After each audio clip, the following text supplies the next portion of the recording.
ទូគេស្រឡាញ់លោកខ្លាំងណាស់ត្រឡប់ទៅរកគេវិញទៅខ្ញុំមិនចង់ឲ្យមនុស្សដូចខ្ញុំស្រឡាញ់បាក់ចិត្តរាល់ថ្ងៃទេ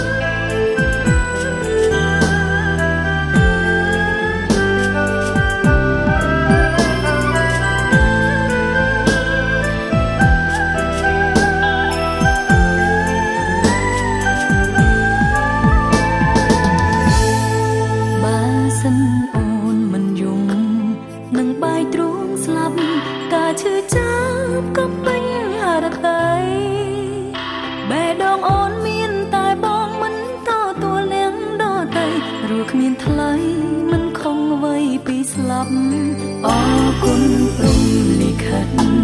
ឲ្យអូនជួបបង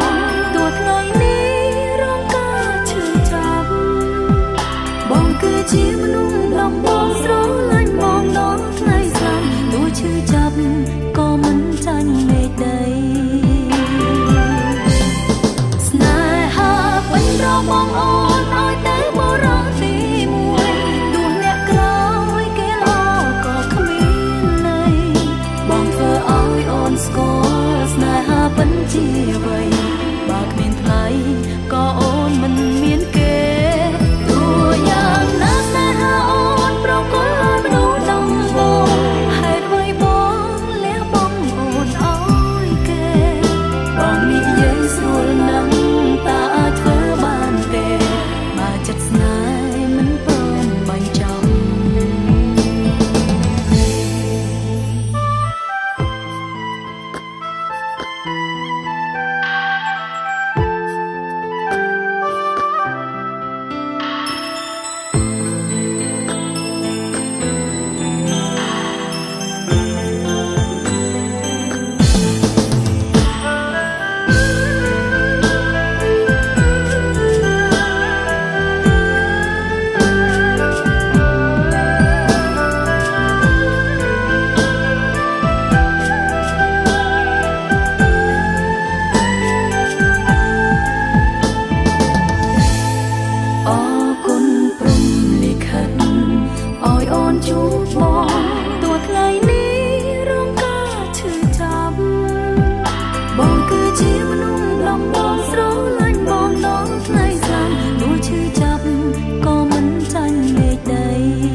បងធ្វើឲ្យអូនស្គាល់ស្នេហាពិតជាអ្វី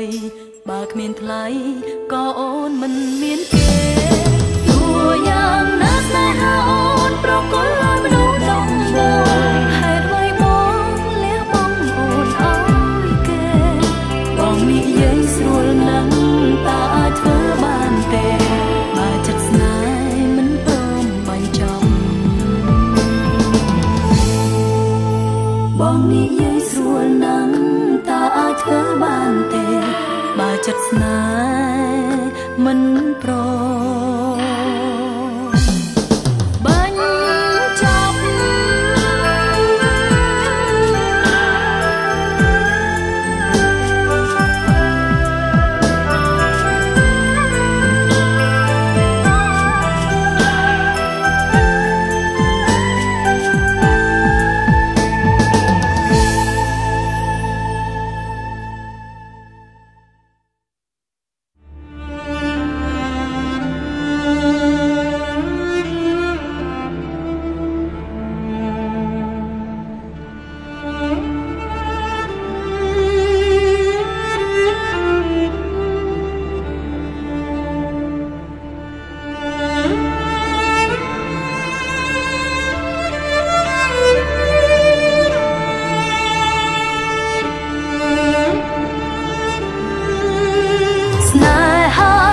របងអូ